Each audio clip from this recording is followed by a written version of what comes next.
E aí pessoal do Você Mais Rico, aqui é Bruno Perini, criador do canal, e nesse vídeo vamos falar sobre a questão dos Pandora Papers e da offshore do Paulo Guedes. Na verdade eu quero pegar esse vídeo e falar bem do começo o que é uma offshore, por que geralmente ela é mal vista, para que realmente serve, até chegar nessa parte do Paulo Guedes, onde eu vou falar qual que é, na minha opinião, o verdadeiro erro dele nessa história. E antes de entrar no assunto do vídeo, eu quero lembrar você que assiste aqui o conteúdo do canal, mas ainda não é inscrito, para se inscrever, para deixar seu like, para que esse conteúdo possa alcançar cada vez mais gente. E começando pelo começo, o próprio termo offshore já diz o que ele significa. Traduzindo do inglês para o português, seria fora da costa, então seria uma empresa que ela não está no país. E geralmente, o pessoal abre essas empresas em outras jurisdições, procurando aqueles locais mais amigáveis, com menos impostos, que são países muitas vezes conhecidos por paraísos fiscais. Você tem vários espalhados pelo mundo. Você tem na Europa paraíso fiscal, Luxemburgo, por exemplo. Você tem nos Estados Unidos estados que têm uma cobrança tão baixa de impostos que atraem também pessoas que querem pagar menos, como é o caso do estado americano de Delaware. E você tem no Caribe um monte de países que deixam impostos muito baixos ou até zerados, pensando em atrair grandes fortunas, para que aquele país possa crescer mais. Em troca, ele dá privacidade e segurança para esse pessoal que quer abrir uma empresa naquele local. E por que offshore geralmente são muito mal vistas? Esse é um termo que as pessoas desconhecem, mas quase sempre quando você fala, elas pensam assim, caramba, será que esse negócio é legal? Será que pode? E há algumas explicações para isso. Primeiro, é que quando esse assunto aparece na mídia, geralmente é ligado a algum tipo de escândalo. Agora você tem os Pandora Papers, que mostram, fulano, ciclano, tem empresa aberta lá em paraíso fiscal. Nós tivemos em 2016 um episódio parecido, que foi um vazamento de milhões de documentos de um escritório chamado Mossack Fonseca, que depois virou até filme no Netflix, chamado A Lavanderia, que mostrava um monte de políticos ao redor do mundo que defendiam impostos mais altos em seus países, enquanto tinham empresas abertas em paraísos fiscais. Alguns deles até saíram do poder depois disso. E também costuma associar muito essa questão de paraíso fiscal com atividades criminosas, lavagem de dinheiro, tráfico de drogas. E aí eu coloco mais um aspecto nacional também. O fato de que muitos brasileiros ainda pensam que mandar dinheiro para fora do país é uma atividade criminosa, que não pode, que é proibido. E isso é um pouco do reflexo do que nós tivemos aqui no passado. Porque se eu for pegar, por exemplo, os meus avós, que viveram a época do Brasil hiperinflacionário. Eles faziam compra de mês naquela época porque no dia seguinte tudo já estaria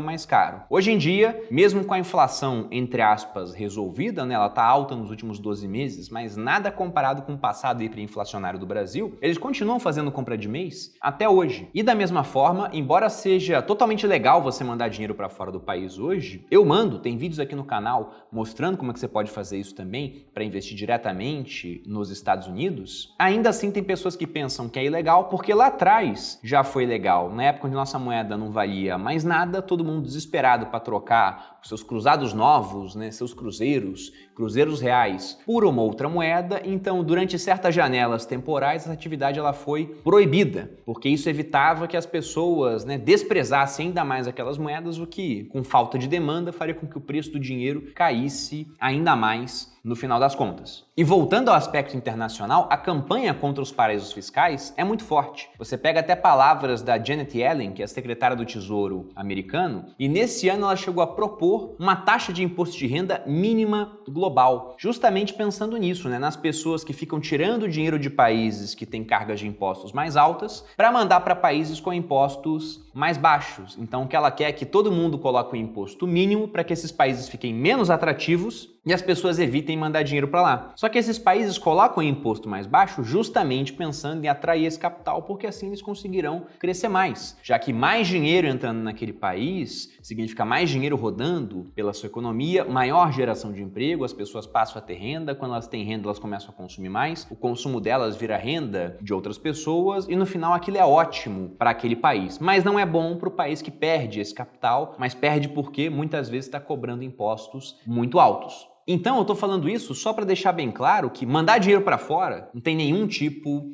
de problema, é totalmente legal, inclusive para uma offshore, uma empresa aberta nessas regiões de tributação mais amigáveis. E tem muita gente que não é ligada a nenhuma atividade criminosa que abre uma offshore pensando principalmente em 3 aspectos. E antes que vocês me perguntem, talvez até nos comentários já tenha gente fazendo conjecturas até essa parte do vídeo, eu não tenho uma offshore aberta, mas como eu disse, não há nenhum problema com isso, né? Simplesmente ainda não entrou na minha estratégia empresarial, tributária, né? Use as palavras que você preferir. Mas o ponto é que se eu fosse abrir, eu abriria por 3 motivos, que são geralmente os motivos que levam as pessoas a fazerem isso. Primeiro, é pensando em termos de proteção patrimonial, porque depois que você começa a entender um pouco mais de economia, fica muito nítida a noção de que você não pode ter todo o seu dinheiro no Brasil, um país emergente, altamente instável, com muito poder centralizado, com uma moeda fraca, e isso falando da nossa moeda atual, que em apenas 27 anos perdeu 85% do seu poder de compra, sendo que mesmo assim ela é um grande sucesso, porque se você pegar as 9 moedas anteriores, né, pegando desde os réis lá em 1808, 1000 réis, depois cruzeiro, cruzeiro novo, cruzeiro de novo, cruzado, cruzado novo, mais uma vez cruzeiro, cruzeiro real, até chegar de fato no real, o que nós tivemos foi uma destruição monetária incrível. Nós cortamos ao todo, nesse intervalo de pouco mais de 210 anos, 21 zeros da nossa moeda. Enquanto isso, você pensa nos Estados Unidos, por exemplo, né? Que é para onde eu mando uma parte do meu dinheiro. Instituições muito mais fortes e a mesma moeda desde a sua independência em 1776. Na verdade, se for pensar em termos de desvalorização da moeda, primeira coisa é que o dólar é o mesmo desde o começo, que eu digo é que não teve corte de zeros, por exemplo, enquanto nós cortamos 21 zeros. E em 26 anos de inflação do plano real, o real conseguiu desvalorizar o mesmo que o dólar desvalorizou em 200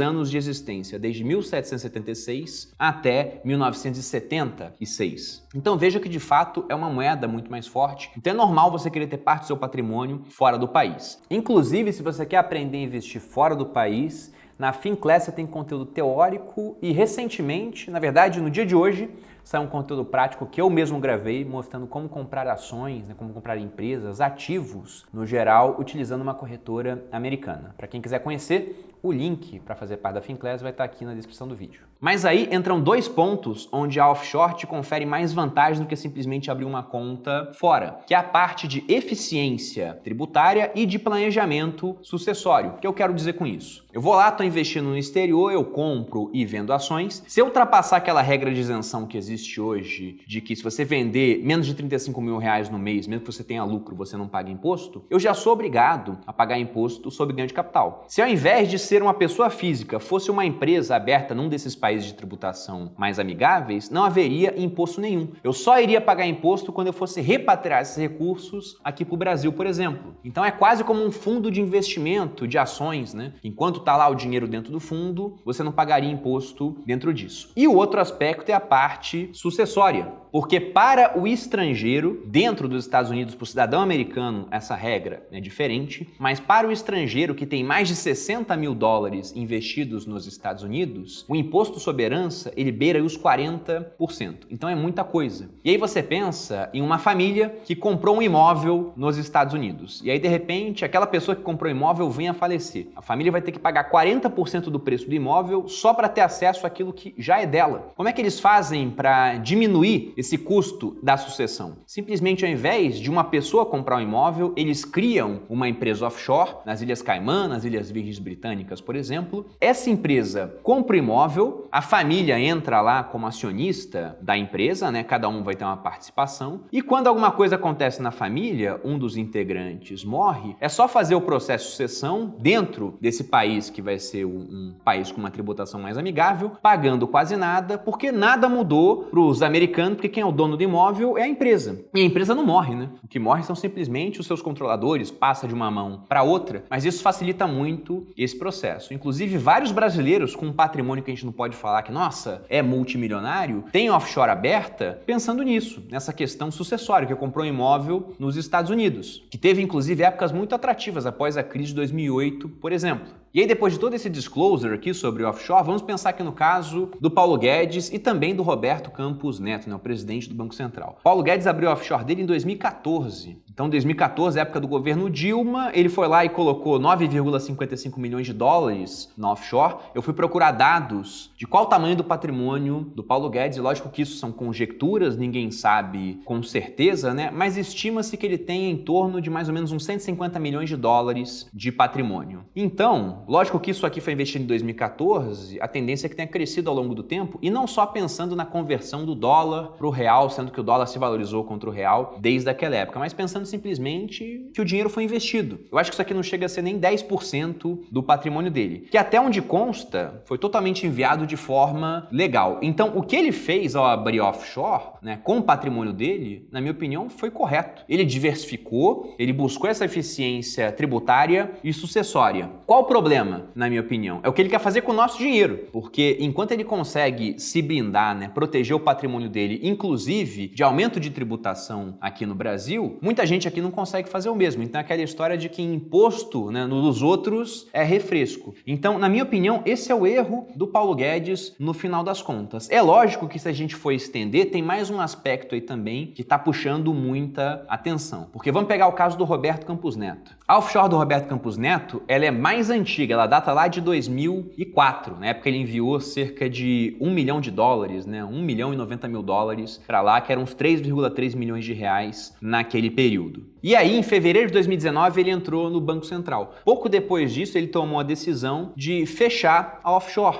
porque, como presidente do Banco Central, a atividade dele poderia impactar no preço do real contra o dólar, por exemplo. Então, não é que ele fosse fazer algum tipo de operação para ganhar dinheiro com isso, mas é lógico que a mulher de César, conforme dizia o ditado romano, não basta ser honesta, ela tem que parecer honesta. Então, para dirimir potenciais dúvidas, né, questionamentos quanto a isso, pouco tempo depois que ele entrou no Banco Central, a offshore dele foi fechada. E de fato, há muito sentido nisso, porque afinal de contas, o presidente do Banco Central tem um grande peso na hora de decidir nossas taxas de juros. Se você pegar em 2020, as taxas baixaram muito e por conta disso, não só por conta disso, há outros fatores envolvidos, crise acontecendo no mundo, né? Um monte de coisa, é sempre bem complexo a relação de uma moeda contra a outra, mas de toda forma, é fator indiscutível que a nossa queda muito grande de juros, levando a Selic para um patamar de 2%, foi um dos motivos que levou o dólar a se apreciar muito contra o real. Então é muito bom que ele não tivesse mais o offshore, porque ele pode falar, olha, isso aqui não tem nada a ver com o meu patrimônio, né? Por mais também deve ser uma parte pequena do patrimônio dele no final das contas. E aí que vem os questionamentos quanto à conduta do Paulo Guedes, porque ele não se afastou, pelo menos no papel, do controle dessa offshore. Então não sei se ele está fazendo alguma coisa ou não. Eu acredito, como eu disse para vocês, que por ser um percentual muito pequeno do patrimônio dele, não tenha nada a ver com ele hoje em dia a gestão desse capital, mas mesmo assim a margem para que muita gente falhe. Seria melhor que ele tivesse adotado uma conduta, não digo nem de fechar offshore, igual o Campos Neto fez, mas de formalmente se afastar do controle daquilo, para que você não tivesse margem a essas críticas que fatalmente virão agora. E pensando lá no que está escrito no Código de Conduta da Alta Administração, que proíbe funcionários de alto escalão de manter aplicações financeiras no Brasil ou exterior, passíveis de ser afetadas por políticas governamentais, de fato é uma crítica que ela tem sentido. Agora, tirando essa parte da crítica, na conduta como investidor, né, tanto do Roberto Campos Neto lá em 2004, quanto do Paulo Guedes em 2014, eles procuraram diversificar, procuraram proteger o seu patrimônio, procuraram eficiência fiscal e procuraram uma possibilidade de um menor planejamento sucessório. Então, absolutamente correto. O que está errado é querer aumentar o nosso imposto.